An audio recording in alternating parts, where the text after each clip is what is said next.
안녕하세요. 사회적 기업 인증 업무를 전문으로 하고 있는 함광진 행정사입니다. 오늘은 사회적 기업 인증에 대해서 얘기를 좀 해볼까 합니다.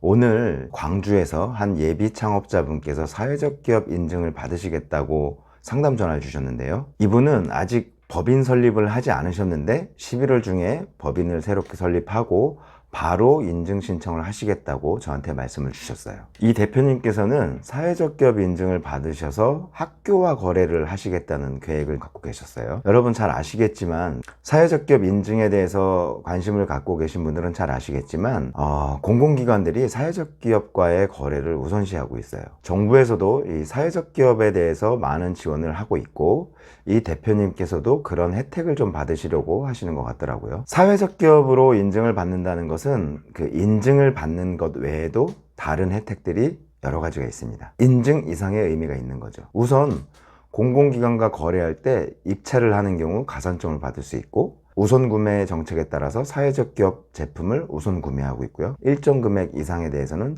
수의계약으로 거래를 할 수 있습니다. 사회적 기업에 대한 이런 혜택들 때문에 공공기관과 거래하려는 업체들은 이 사회적 기업 인증을 반드시 받으려고 하고 있죠. 대표님께서는 11월 달에 이제 창업을 목표로 하고 계셨는데 첫 번째 질문이 이거였어요.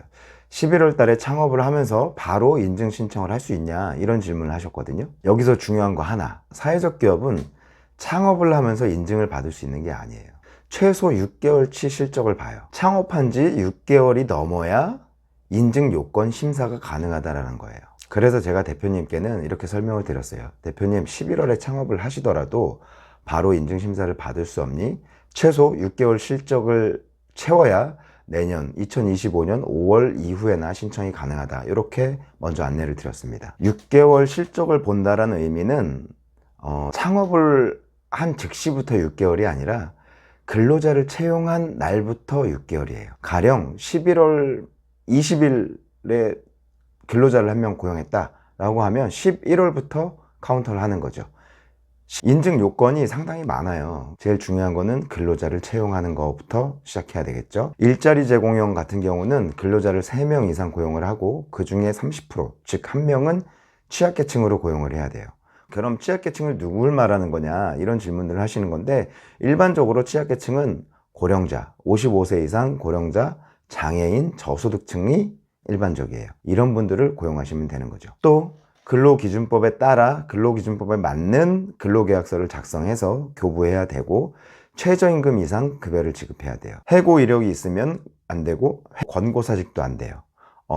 그동안 같이 일한 어떤 정 때문에 고용보험을 받게 해주는 경우, 스스로 퇴사하는 경우지만 고용보험을 받게 해주는 경우도 있는데, 이것도 권고사직에 해당되기 때문에 고용보험을 받게 해주는 사례도 있으면 안 됩니다. 가족 채용 여부도 중요한데요. 물론 기업을 운영하면서 가족을 채용할 수 있어요. 뭐 배우자가 됐거나 자식이 됐거나 채용할 수 있지만 급여를 줄 수도 있어요. 하지만 사회적 기업 인증 심사를 받을 때는 가족은 근로자 수에서 제외가 돼요. 그래서 가족이 포함돼서 우리 기업에 근로자가 3명이다 라고 하면 인증 조건에 맞지 않는 거예요. 가족을 제외한 3명 이상 고용이 되어 있어야 돼요. 또 다른 조건 중에 하나는, 이렇게 채용된 근로자 중에서 1명은 근로자 대표 이사로 선임을 해야 되고, 이 외에 사회이사 1명을 추가로 선임해야 돼요. 그리고 이 근로자 대표 이사와 사회이사가 참여한 이사회도 1번 이상 개최를 해야 됩니다. 그 다음 중요한 것이 정관이에요. 필수적으로 들어가야 되는 사항들이 몇 가지 있거든요. 우선 정관 목적 사업에 우리 회사는 취약계층에게 안정적인 일자리를 제공하고 사회 서비스를 제공한다, 이런 문구가 기재되어 있어야 되고요. 여기에 지역사회에 공헌한다는 내용도 추가로 규정되어 있어야 됩니다. 제가 좀 전에 근로자 대표 이사와 사회이사 1명을 선임해야 된다라고 말씀을 드렸는데요. 이 내용도 정관에 포함되어 있어야 돼요. 정관의 이사회 구성 조항에 근로자 대표 이사 1명과 사회이사 1명을 포함한다, 이런 문구가 기재되어 있어야 되는 거죠. 그리고 정관의 필수사항 중 하나는 이익금 처분에 관한 조항이에요. 이익금의 3분의 2는 사회적 목적을 위해 활용한다. 이런 내용들이 정관에 있어야만 인증심사를 통과할 수 있는 거예요. 운영 중인 기업들이 있어요. 이 기업들은 사실 앞서 설명드린 정관의 필수 조항들이 기재가 되어 있지 않거든요. 전혀 문제 없습니다. 정관 변경하면 되니까요. 창업하는 기업이라면 이 정관의 필수 조항들을 처음부터 넣어서 법인 설립을 하면 되겠죠. 사회적 기업 인증을 받기 위해서 또 하나 중요한 점은 이 법인 대표나 대표의 가족이 별도의 사업체를 운영하는 경우예요. 인증을 못 받는 경우가 종종 있어요. 별도의 사업체라는 것이 유사업종을 운영하시는 경우들이 종종 있거든요. 이런 경우는 100% 인증을 못 받는다고 보시면 돼요. 사회적 기업 인증을 받으려는 기업의 업종과 아예 다른 업종이어도 인증이 어려운 경우들이 종종 있어요. 가령 제가 체육복을 생산하는 업을 하고 있어요. 근데 우리 가족이 뭐 카페를 한다거나 꽃가게를 한다거나 어떤 서비스업을 한다거나 그러면 전혀 상관이 없잖아요. 또 전혀 상관이 없을 거라고 생각이 들잖아요.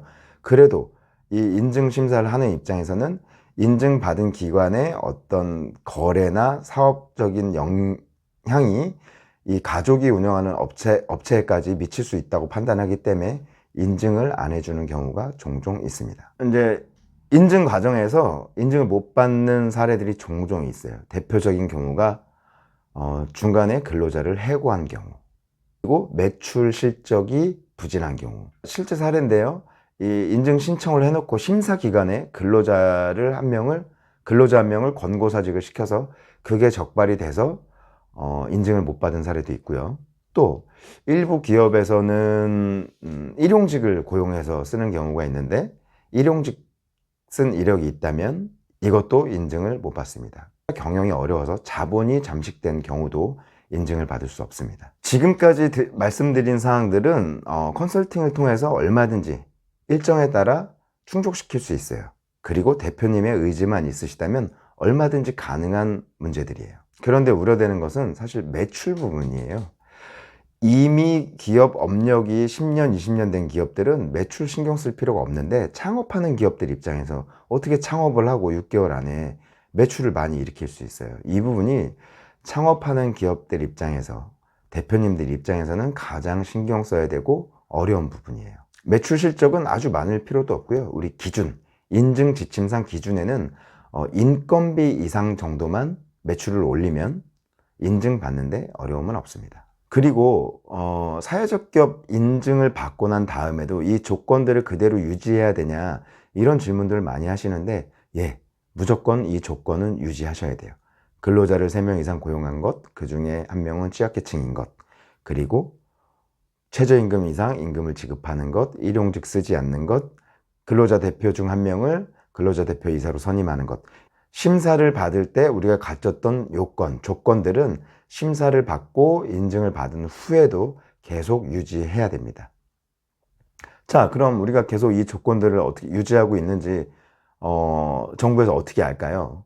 1년에 한 번씩 점검을 해요. 사회적 기업 인증을 받는 과정이 그렇게 순탄치는 않아요. 물론 누가 옆에서 잘 도와주면 대표님께서는 크게 신경을 쓰지 않고도 인증을 받을 수 있어요. 제게 상담 전화를 주신 대표님처럼 어떤 이 확고한 의지와 계획이 있으시다라고 하면 인증 받기가 수월하고 인증 받은 후에도 학교나 공공기관과의 거래를 통해서 기업은 계속 성장할 수 있겠죠. 마지막으로 저는 이런 말씀을 드리고 싶어요. 사회적 기업 인증이라는 것은 대표님 의지만 있으시다면 얼마든지 받을 수 있다. 그러니까 특히 공공기관과 거래를 하는 기업들은 반드시 사회적 기업 인증을 받아서 이 시장에서 또 경쟁에서 우위를 확보하셨으면 좋겠습니다.